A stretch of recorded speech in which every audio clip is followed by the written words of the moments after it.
This is the Narrowgate News Show with host Dennis Cole. Narrowgate News recognizes that history happens once, but Bible truth is being expressed by God, the Holy Spirit, through his reporters right now. This same Holy Spirit has inspired Narrowgate News to report and interpret what is truly happening in our world today. We now present to you Dennis Cole and the Narrowgate News Show. Welcome to Narrowgate News. Today's episode is voter fraud / 220 million. Please give us a thumbs up, share with a friend, and leave a comment.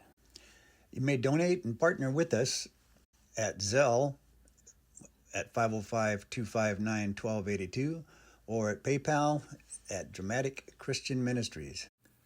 Contact us at 505-259-1282 or at dcmngt@gmail.com. God bless you and enjoy the show. Hi, Dennis Cole, Narrowgate News. God bless you. I'm very happy to be with you again. I'm honored. Actually, it's a miracle that we get to do these things. It's all under the banner of Dramatic Christian Ministries, which we started by doing Sermon on the Mount when I was still pastoring in South Bend, Indiana. And we started a ministry of doing Bible acting. And this, in effect, is another metamorphosis of Bible acting, if you will.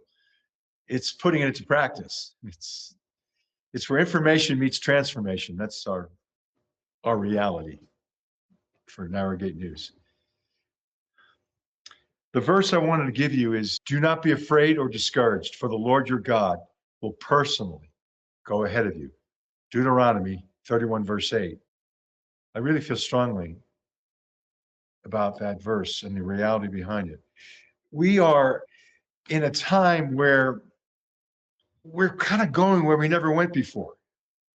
It sounds like something out of Star Trek, But the truth is, these are very unprecedented times. And who's your mentor for what the next thing you got to do is? There's been good teachers. There are mentors out there. There's no doubt about it. But maybe your best mentor is having the courage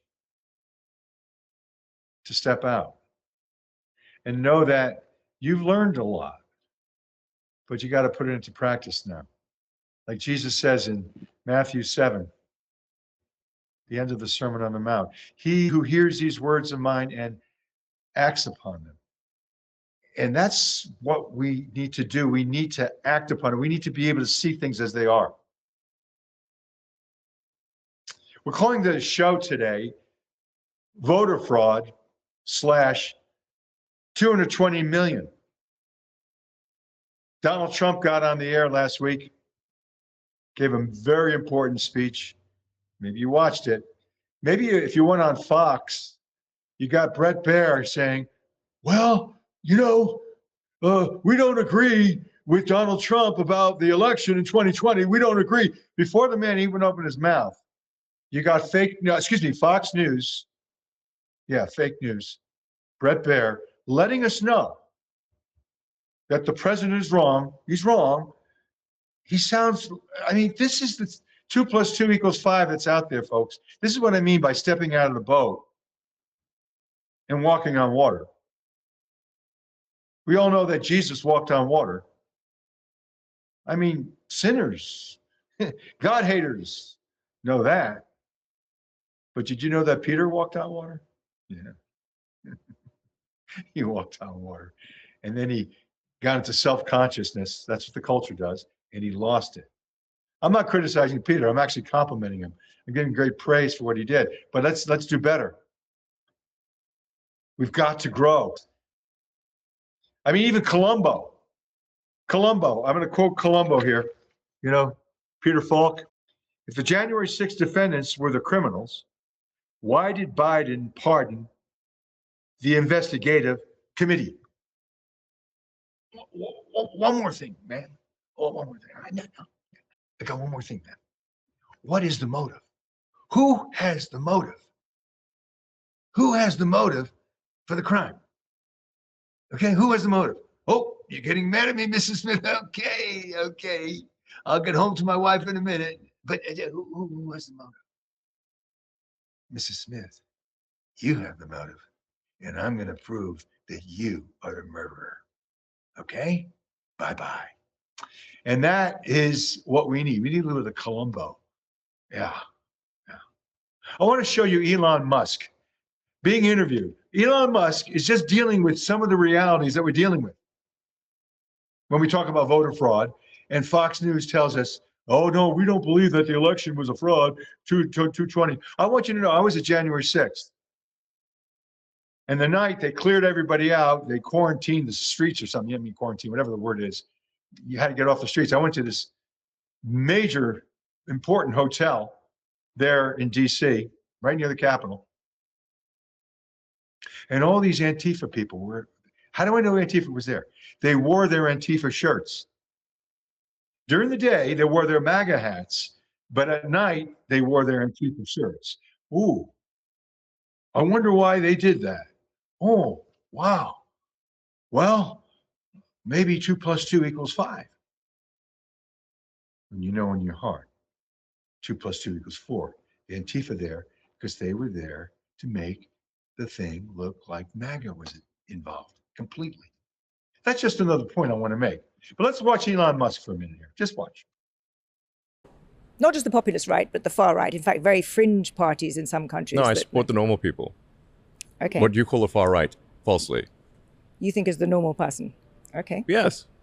Literally, you could go back 10 or 15 years, and these policies were completely normal. In fact, one of the tricks that I think is funny. One of the things that's quite funny is to like take a speech from Obama and Hillary, and then go to someone and say, who's sort of on the sort of what I call the lunatic left, and say, what do you think of the speech by Trump? I'm like, oh wow, he's the worst person ever. Actually, that was a speech by Obama, or actually, that was a speech by Hillary.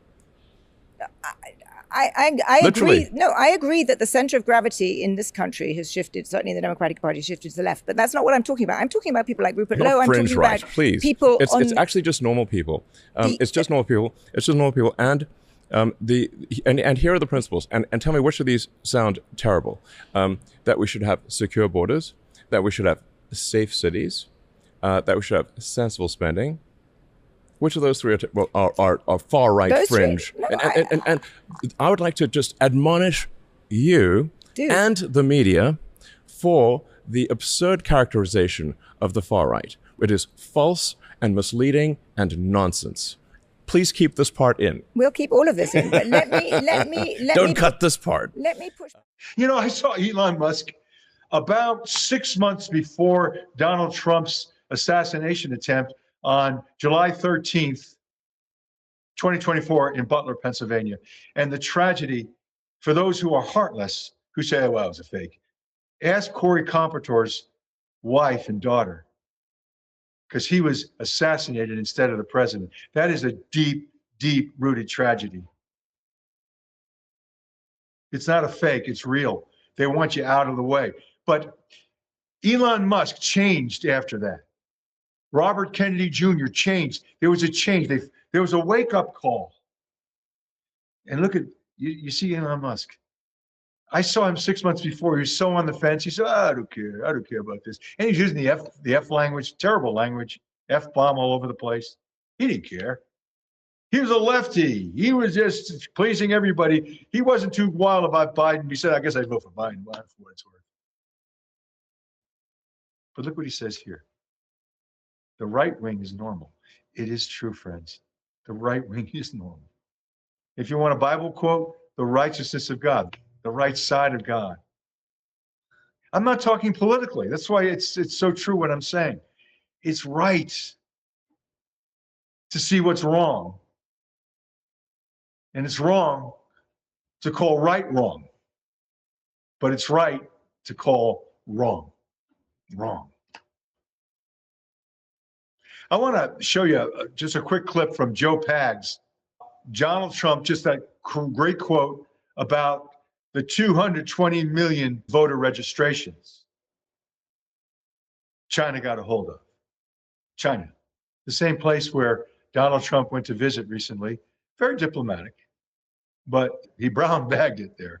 What I mean by that is he didn't eat the food that they offered him. That was wise.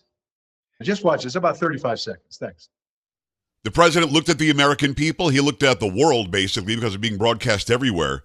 And he said, we've got proof. Over a period of years, starting during the 2020 election cycle, the People's Republic of China carried out what is believed to be the largest compromise of election data in history, resulting in China's illicit acquisition of 220 million U.S. voter files. That information includes names, addresses, phone numbers, political party preferences, and other sensitive data that would be needed to register to vote and engage in other nefarious activities, which is exactly what was happening. I want to finish the Joe Pags quote there. Let's see the segue to Venezuela to China. China. Okay, let's watch it. Thank you. President walked out. He says he has proof, does he? He has proof. He has plenty of proof. You and I talked about this in February. You were hoping that the inside circle to President Trump would get wind of exactly what it was that you and Ralph have uncovered. And I got to know, did that word get to them? Is this because of your work, what we saw last night? It is, but it's part of what we did and what others have done. There's other people that recognize that the 2020 election was stolen and that there are stolen elections going on across the world. You know, the story goes back, of course, to Venezuela in the beginning. They create the original source code. They get the hardware from Italy, from Olivetti. They steal the first elections there, and this thing spreads out into the United States, and it goes from Smartmatic to Sequoia, from Sequoia to Dominion, and then Dominion controls elections in the United States, and Smartmatic has the world. They're all using the Venezuelan software. But what the president talked a lot about last night was China, because China was the partner of the Venezuelans. They provided the hardware. Gary, I got to know, can you unpack what he was saying? I didn't look at everything on the website yet. I will this weekend. I'll do a deep dive. What allegations specifically was he making about China last night? Well, the Chinese, they have evidence that the Chinese hacked into the United States of voter registrations and took at least 220 identities, and their social security numbers, their voting 220 IDs. million, right? 220 million. It's like, all the people now and the people who have been dead for the last 20 years, right, that are voters, and because we don't have 220 voters right now, but if you take the last 20 years, they've just taken them all. Right.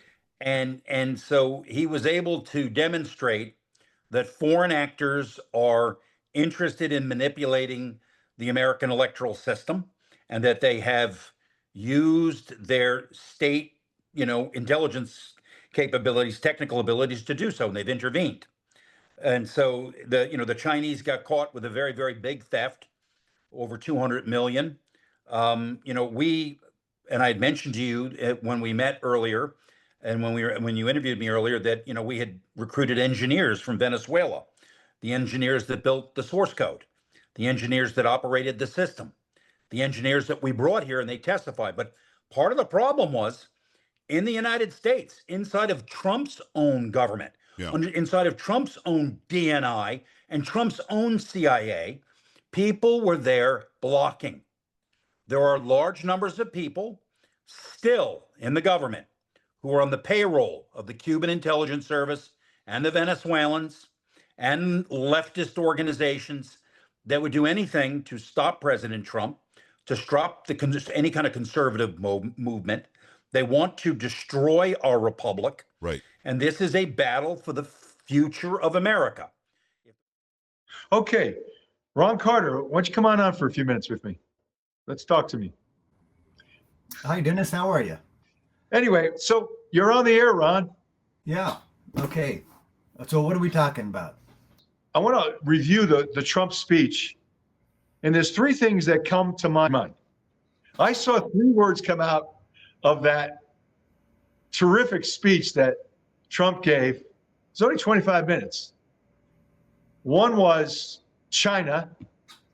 The other was Obama. And he gave the whole name, Barack Hussein Obama. That's the only name he mentioned, by the way. And the third one was voter fraud. I mean, he spent the most time on that, and then the Save America Act. And why would a person be against the Save America Act? And I can tell you, Ron, right now, I can think of 20 million reasons. That's about the number of immigrants that came in, illegal voters that came in during the Biden administration. In your own understanding, why and how, there's two questions. Why and how do they have these 220 million registrants? I like to call them digital engineers. For the last number of years, I mean, people have been hollering about the voter fraud that's been taking place. For people like Patrick Byrne, like Sidney Powell, Mike Lindell.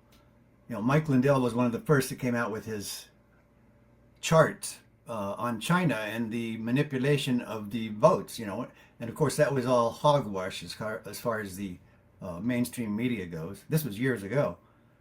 This stuff was all known by others, including Gary Bernstein, these digital engineers. That's the guy I just had on, Gary Bernstein. Yeah, yes. Gary Bernstein. They've been researching and uncovering this stuff for years through Venezuela, through other countries, including China. And surprise, surprise, there is a legitimacy of truth in what they have found. You have a computer that, well, not a reader that reads votes. It's electronic.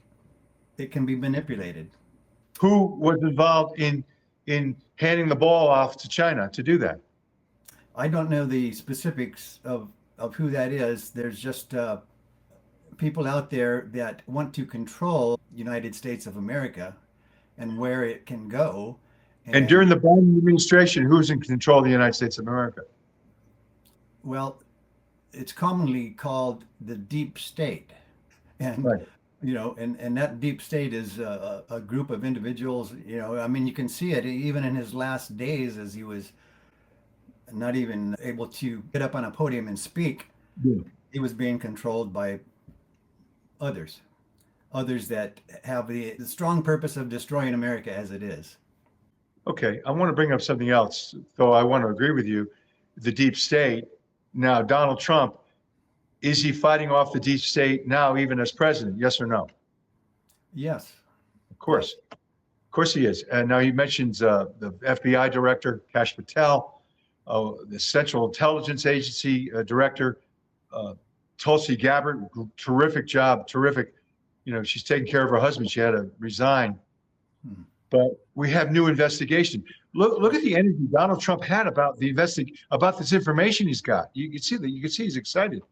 Yeah, well, it's the information that is long overdue. I mean, it's been out there for years and years, and the legacy media keeps on the left side as they are, and keep poo-pooing it. But and their indignation now is that Donald Trump is still bringing up this fake stuff, these false rumors. But the FBI and the DOJ are laying out specific charges that will prove what they're talking about. What do you think about him mentioning Barack Hussein Obama? I was delighted and surprised at the same time that he actually mentioned the former president. Yeah, he certainly has, and of course, there's others that have too. In this whole Russiagate right. Scenario, there's no way that Barack Hussein Obama didn't know what's going on. According to Mr. Trump, he signed off on this fraudulent investigation, and through fumbling on their part, we know about it, and now he tells everybody about it. Am I right? You're that right. Is powerful evidence. The evidence that's necessary to understand what we've been under. Let's just show one clip showing some of this from China to Obama. Just a couple of minutes. Just give you a living illustration. Yeah. And some of the passion of Donald Trump. I'm just going to show it right now. Thanks. Recently, we found significant numbers of burn bags in formation, and this is a group of bags that were used to destroy information given by President Barack Hussein Obama to be burned. It was supposed to be burned. These bags were supposed to be at a different level by different people, incinerated and checked, but it never happened. Maybe we got lucky. We believe this was not done on purpose, but rather through gross incompetence of the people that were supposed to burn the bags. But the findings are stunning. Today, I'm asking the Office of the Director of National Intelligence, the Department of Justice, the FBI, and the CIA to investigate how and why such crucial information was hidden, to fire those involved in the cover-up, and to file criminal charges, if appropriate, against these people. Yet concealing China's meddling was only the beginning. The third set of documents we are releasing proves that for many years, Americans were blatantly lied to about the security of our election infrastructure, including electronic voting machines and ballot counting systems, dishonest, almost all. They're vulnerable and they're easily compromised, and people within our government knew that. Well, Ron, I think that we wanted to give a overview of what's going on with the passion behind the president and the urgency about the midterm elections. It's the state of America. It's, there's much to our dismay. We are under attack. The ruler of the dark side has been in charge for a long time. The vice president talks about the UFOs. He says they're demons. That's right. That's what I would think. So people in positions of power are exercising what the old days we call religious beliefs, but they're actually relevant spiritual realities speaking into the political evil that's going on in the world today. Vice President, look at the way the Secretary of State, Marco Rubio, talks. He's letting his Christianity out a little bit more. and he's also seeing it's part of his understanding that for 50 years, the economics of America, let's just show this one clip from Promethean Action, revealing it's been 50 years that we've been under economic oppression. On Saturday, Secretary of State Marco Rubio blew the lid off of a 50-year-old conspiracy. He said that the destruction of the American economy was deliberate. Deindustrialization was not inevitable. It was a conscious policy choice, a decades-long economic undertaking that stripped our nations of their wealth, of their productive capacity, and of their independence. He's right. It wasn't an accident. It wasn't market forces. It was a plan written down 50 years ago. Now, you've seen the reports about the U.S.-European face-off at Munich, how the globalists marched a lineup of failing European leaders and American has-beens and wannabes onto the stage to challenge President Trump. But even the pro-MAGA coverage of Marco Rubio's powerful speech missed the bombshell that the deindustrialization was deliberate. Next up is a short clip from Jillian Michaels' Keeping It Real podcast. Rubio eviscerates the DSA. Take a look. This is what radical leftism is. It may wear various different slogans and ideologies across place and time. They can call themselves anti-capitalist or anti-imperialist or communist or anarchist or Marxist, but the fundamental character is always the same. It's always the same. It is a poisonous resentment cloaked in the language of equality and justice and liberation, an overwhelming need to tear down what greater men have built, to wreck what is beautiful and what is right on behalf of people who are only filled with ugliness and have nothing else to offer the world. Through violence and through terror, they once again seek to impose their ugliness on all of us. Okay, Ron, I'm going to close the show, but I want to thank you so much for helping me out today. God bless you. Okay, hey, thanks for Dennis, and carry on. Take care. I love you, man. Thank you. Bye-bye. Yeah, I just want to say that, I'm getting that feeling again. I talked to my wife, Wendy Cole, our staff correspondent, It always reminds me, we are in World War III, and I'll tell you what I mean by that. The war in heaven, I don't think they used nuclear power. It was words. It was hurtful, betrayal. 1/3 of the angels turned against God. That's how powerful Satan's lies were. He was feeding their weakness, their evil, their ego. Same thing today, folks. It's as clear as 2 + 2 = 4. Elon Musk knows it. The right is, you know it's right. And it's more than common sense, friends. It's beyond common sense. We have a show called Prophetic Revelation, the New Common Sense. It's a revelation from God. It's not a religious thing. It's a relationship thing that relates to the world we live in. And you want to grow as a Christian, relate to the world we live in, because God is working that. And if you believe in the harvest of souls, that's where he's working. He's bringing in a harvest of souls through the relationships of the world today, but what's going on in the world today. That's what's happening. It's 2 + 2 = 4. It's prophetic revelation that will bring common sense. Because if you don't get a revelation from God, you're going to keep saying, well, I don't know. Maybe they got a point. You know, I don't like the way Donald Trump talks anyway. And then you get off the subject, just like Fox News, Brett Breyer did for us before the Trump speech. Just like that left-wing lady who interviewing Mr. Elon Musk. That's how they do it at those poor people, old people. Maybe they're at Woodstock, you know, a number of years ago. But now there are all these old people, and we had some younger ones there, and their eyes are glazed. TDS is much more than hating Trump. It's delegating repentance. It's saying it's your fault. It's your fault. Yeah. Come out of it. We have to come out of it. We have to come out of the elections that are coming up in November of this year are essential, and they're spiritual. Pastor Joe, you got to bring it out.